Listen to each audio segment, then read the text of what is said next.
ভাবি, আপনি শুয়ে আছেন কেন? আমার একটু চা খাওয়ান, মাথা ব্যথা করতেছে।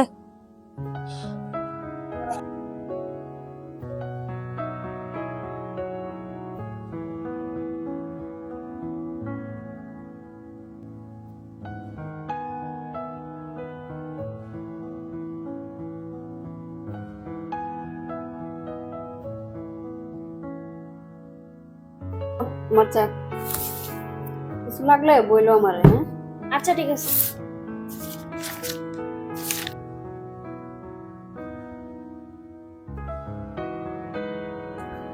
ফারিয়া, তোর ভাবি কোথায়? ভাইয়া, ভাবিকে দেখলাম রান্নাঘরের দিকে। এই এখানে বসে আছো কেন? একটু শুয়ে থাকতে পারো না? আরে বইসা আছে এমনিতে, যদি আবার কারো কিছু লাগে। আরে পাগল, কার কিছু লাগলে সে করে খাবে। তুমি এখানে বসে আছো কেন? তোমার শুয়ে পারো না? এসো শুয়ে থাকো, আসো।